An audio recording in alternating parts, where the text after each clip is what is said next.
Today we'll learn how to extend backgrounds. Sometimes photos just need a little more space. Using the techniques I show you in this video, you'll be able to beautifully and realistically extend backgrounds. This should be fun. Let's get started.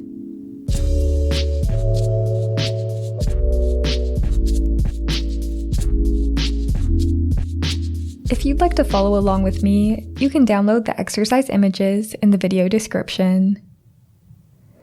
I want to show you a few different examples in this video. We'll start with level 1, which is a super fast and easy technique, but it has some limitations. Then in level 2, we'll learn how to combine this technique with the clone brush tool to really expand an image. And to finish off this video, we'll have a bit of a challenge, extending a background that has lots of texture and structure. Now that you know what you're in for, let's get started with level 1. The first step to extending any image is to crop it out. So I'll get out the crop tool, which you can find right up here. Or to select it, you can press C as a keyboard shortcut. Then all we need to do is extend out these edges of the document. Now for this image, we have the cat taking up this area, so I'm only going to extend it to the left. I don't want to stretch and distort this part of the cat, so I think that's the best way to add more background to this image. Once you like the size of your image, go ahead and press Apply. So now we have a nice transparent area over here, and we're going to pull this part of the background over to this area. To do that, I'm going to select the rectangular marquee tool. Then I'm going to click and drag a selection of the background right to about here before the whiskers.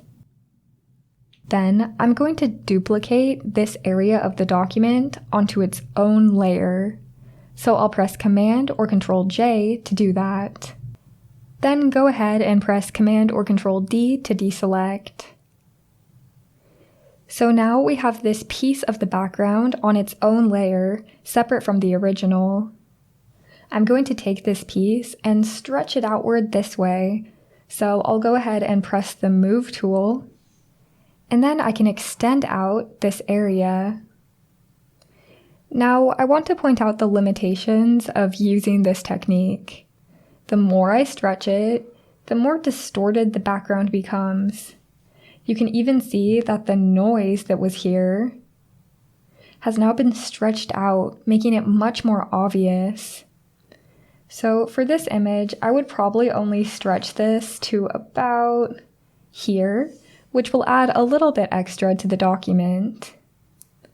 However, if you do need to stretch it a lot more, then I would suggest stretching it. Then applying a Gaussian blur filter to it. This will soften up this noise. There we go. And to preserve the edges so that they don't become transparent, I'll go ahead and press Preserve Alpha. And that's it. Level 1 is pretty simple. Just crop the image outward, select and duplicate the background, then stretch it out with the Move tool. Nice! Ready for level 2? For this image, I want to extend the background upward and downward. So I'll press C for the crop tool. Then I'm going to extend this image in both directions. Then I'll press Apply. So you might be thinking, wow, this is a lot of space to cover, but let me show you how we'll do this. First, let's extend the sky just like we did in the last image. I'll grab the rectangular marquee tool and then make a selection of the sky. Then I'll press Command or Control J to duplicate this onto its own layer. Then I'll press Command or Control D to deselect. And then using the Move tool, I'll go ahead and stretch out this part of the sky. Now you can see that in our selection, we've gotten a little bit of the trees here, and it's really looking quite streaky. So to fix this, we're going to use the Gaussian blur filter. Then I'm just going to increase the radius until these streaks start to disappear. Now we have a few transparent edges here that are poking through, so you can press Preserve Alpha to fix that. However, sometimes this creates an unintentional line going across here. So another option is to turn off Preserve Alpha, and then using the Crop tool, we can just bring in the edges a bit.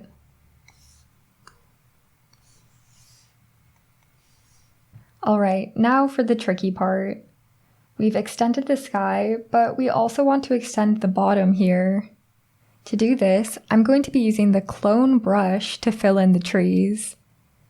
I'm going to add a new pixel layer. Then I'll get out the clone brush tool.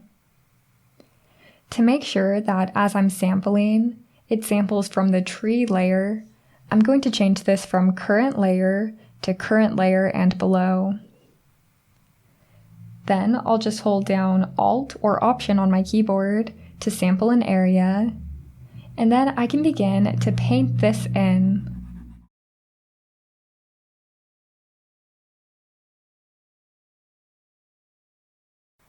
As I paint, I'm trying to sample multiple areas of the image to blend them together. And I'm trying also to avoid repeating any elements too frequently. So right here, I can see this tree branch 3 times, so it's a good idea to then go over that a little bit more to cover it up.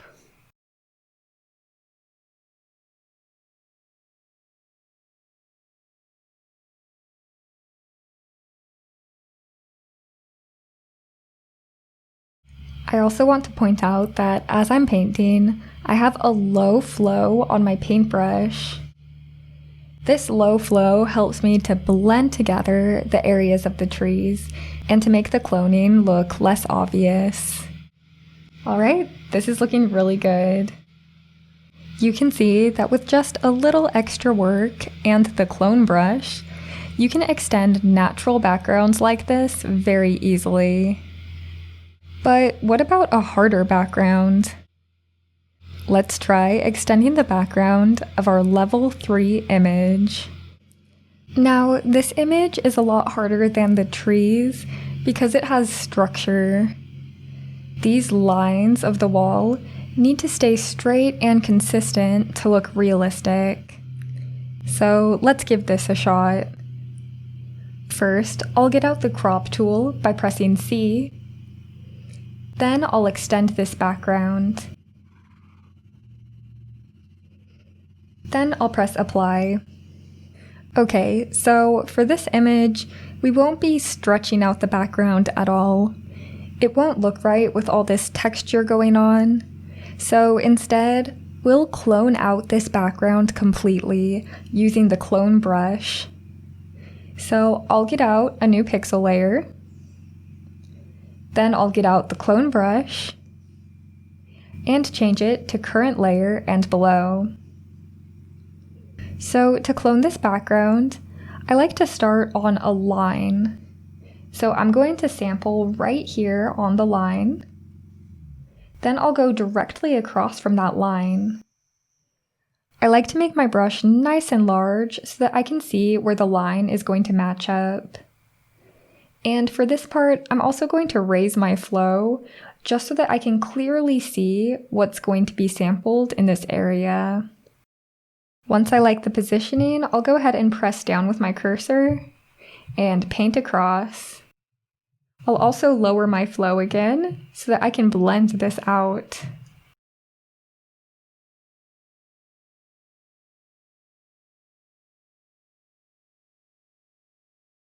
So you can see as I cloned, we got a little bit of the woman sampled here. To fix that, I'll just press E for my eraser tool, and then I'll go ahead and erase this from the pixel layer.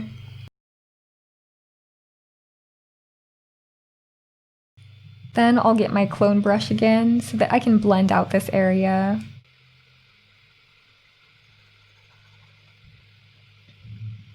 And just like that, we'll continue to sample the lines across for the rest of this image.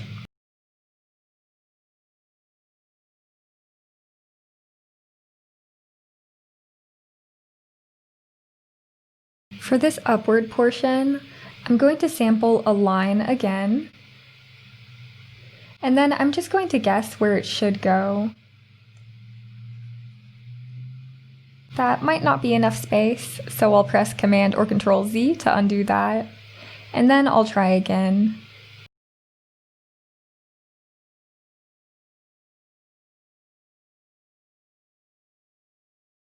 Alright, at this point we filled in all of the transparent background, but we have quite a bit of repetition going on.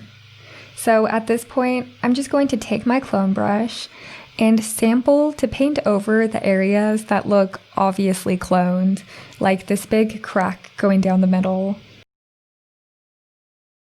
Make sure that as you're cloning, you're always trying to match up those lines.